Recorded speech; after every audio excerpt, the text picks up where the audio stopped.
শহর পরিষ্কার পরিচ্ছন্ন, ডেঙ্গু প্রতিরোধ, সিঙ্গেল ইউজ প্লাস্টিক ব্যবহার প্রতিরোধে জনসচেতনতামূলক ক্যাম্পেইন।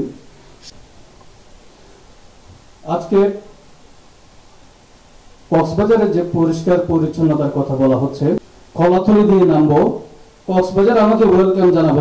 যখন আমি কলাতলি দিকে উঠবো তখন উদ্ভর করবে না। এখানে শুধু পরিষ্কার পরিচ্ছন্নতার কথাটা আসবে না, এখানে নিরাপত্তার কথা আসবে। এখানে কক্সবাজারের যে স্টেক হোল্ডার এবং কক্সবাজার প্রশাসন সহ, এটা হচ্ছে আগের সমন্বয়হীনতাকে দূর কাটিয়ে এখন সমন্বয় কক্সবাজারকে কিভাবে পরিষ্কার পরিচ্ছন্নতা রেখে যে সারা বাংলাদেশের পক্ষ থেকে এবং পৌরসভার পক্ষ থেকে, যেটা পৌরসভার যারা ওদের ময়লা পরিষ্কার করে তাদেরকে বিভিন্ন স্টেক হোল্ডারের কিছু চাইবে, এটা নিয়ে আপনাদের কথা বলা উচিত। এবং আমার শহর পরিষ্কার হোক, এবং শহর পরিষ্কার হলেই কক্সবাজার পরিষ্কার পরিচ্ছন্নতার পাশাপাশি আমরা জনসচেতনতামূলক কিভাবে বৃদ্ধি করা যায় সে ব্যাপারে আমি জেলা আন্দোলনের ছাত্র প্রতিনিধি জনাব শহীদুল ওয়াহিদ সাহেবকে। কক্সবাজার জেলা প্রশাসন এর যৌথ উদ্যোগে কক্সবাজার সমুদ্র সৈকত ও শহর পরিষ্কার পরিচ্ছন্ন রাখা, ডেঙ্গুকে পর্যটন শহর বলা হয়, পর্যটনের রাজধানী বলা হয় কক্সবাজার শহরকে, থেকে শুরু করে বিভিন্ন জায়গায় আমরা লেকিং দেখতে পাচ্ছি। বিভিন্ন আজকে আমরা কলা ঠিক থাকবে এইটুকুন পর্যন্ত যতক্ষণ এই কনফিডেন্সটি আমরা টুরিস্টদের মনে, পার্টিকুলারলি ফরেন টুরিস্টদের মনে আমরা না নিতে পারি, ততক্ষণ পর্যন্ত কিন্তু আমাদের এই গল্পগুলো গাল গল্পই থেকে যাবে। সেজন্য আমি স্যারদেরকে বিনীত অনুরোধ করব to invest logically, legally and financially on security পারি। পর্যটক কেন আসবে? পর্যটক আসলো, বেড়ালো, সে একটা চিন্তায় শিকার হলো, একটা ইনসিকিউর ফিল করলো, আস্তে আস্তে সে চলে গেল। এখন আমাদের পর্যটক আসে কারা, কয়জন? আমাদের দেশে, আমাদের কক্সবাজারে স্যার 95% পর্যটক হচ্ছে, 95 to 99% পর্যটক আমাদের লোকাল পর্যটক। আমি একটু দ্রুত যাচ্ছি স্যার, আমাকে সময় যেহেতু খুবই কম, একটু বলা প্রয়োজন স্যার, এই স্কোপ আর হয়তো আমি নাও পেতে পারি। তো আমরা এখানে দেখতেছি কি স্যার, যে বিদেশি পর্যটকের স্কোপ খুবই লো, আর আমাদের পর্যটক প্রতি মৌসুমে যদি স্যার প্রতি সপ্তাহে 5 লাখ করে ধরি, আমাদের মৌসুমটা যদি 4 মাস ব্যাপী থাকে 16, 500 লাখ 80 লাখ। আমাদের বাংলাদেশের জনগণ কিন্তু স্যার অ্যারাউন্ড 16 crore। এই হিসাব করলে একজন যদি এখানে এসে বিরূপ প্রতিক্রিয়া নিয়ে যায়, সে হয়তো আগামী মহোদয়ের সম্মতি নিয়েই বলছি যে আমরা শুধু প্রিন্ট ইলেকট্রনিক মিডিয়ার জন্য নয়, আমরা ট্যুর অপারেটর যারা এখানে আছেন, যারা ট্যুর গাইড আছেন, আমরা সকলের জন্য খুবই তড়িৎ গতিতে আমরা ট্রেনিং এর আয়োজন করব। এখানে যারা ভলেন্টিয়ার আছেন তারা হয়নি, বোধহয় 2-3 সপ্তাহ হবে।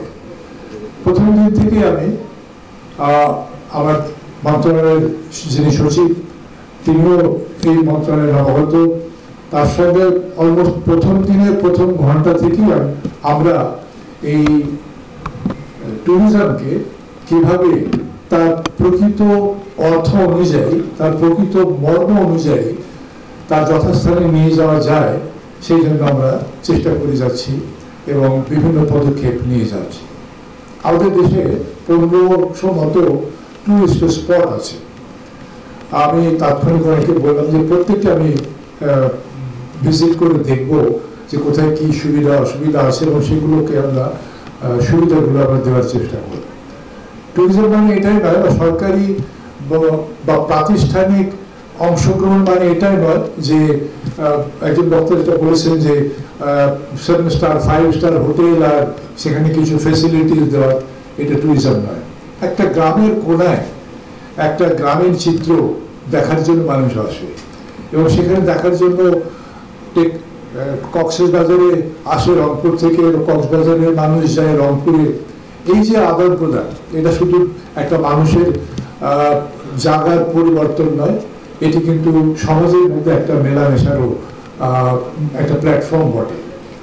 আমরা ট্যুরিজম বাস্তবিক পক্ষে মানুষের মধ্যে সংযোগ স্থাপনের একটি প্ল্যাটফর্ম, একটি বিষয়।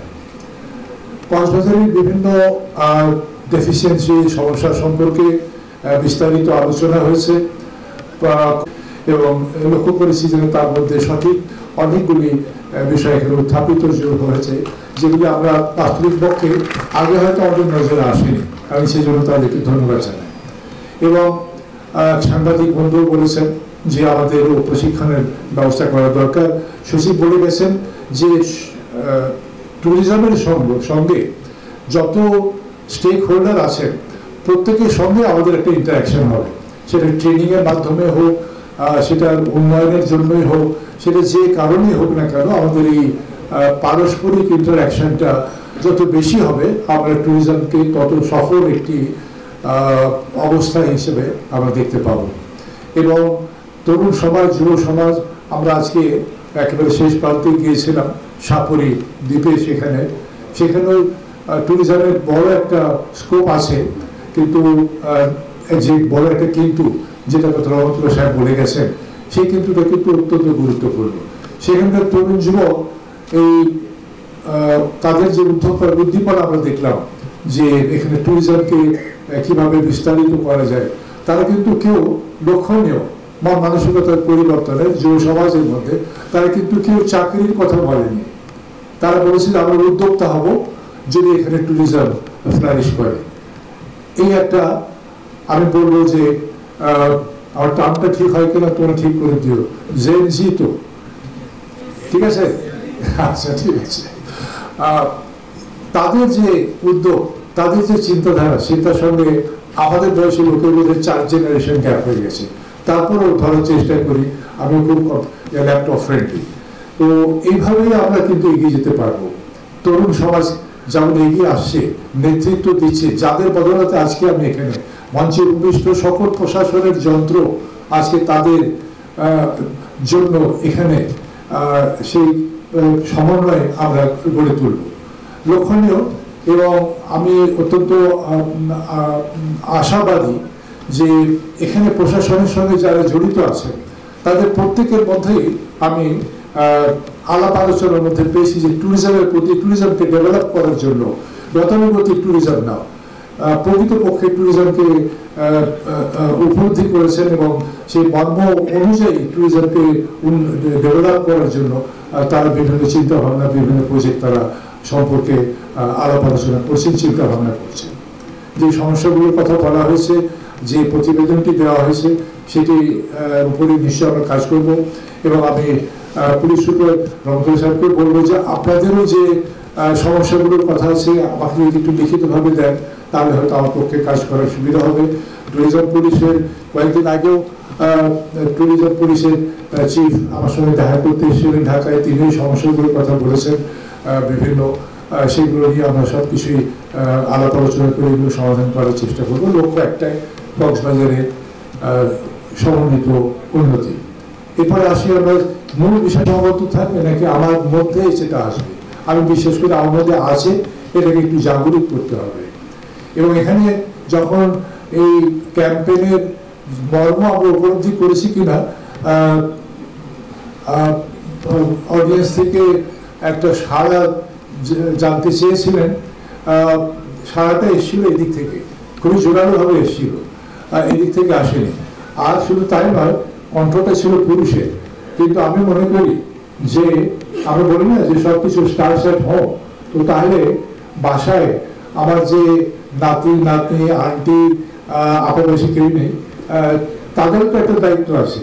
আপনি বাসার থেকে যদি নিয়মিত তদারকি করেন আপনার আঙিনা, সেটা কিন্তু ছড়িয়ে পড়বে সারা শহরে, তার কারণে পুরো শহরটা একটি সংসার।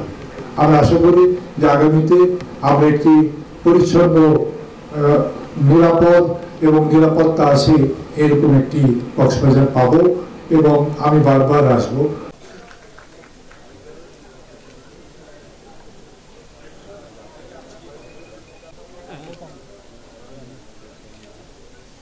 অনুরোধ জানাচ্ছি tour operator owners association of কক্সবাজারকে।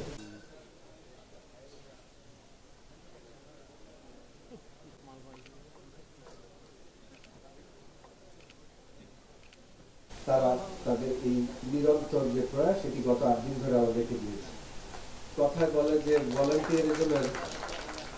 ভলান্টিয়ারিজমের কোনো মূল্য হয় না, কেউ কোনো মূল্য সেট করতে পারে না, কেননা ভলান্টিয়ারিজমকে বলা হয় অমূল্য একটি প্রয়াস। আমাদের সকলের কাছেই সময় থাকে, আমরা সময় পাই না, কিন্তু এটি ঠিক ভলান্টিয়ার যারা তাদের কাছেও সময় থাকে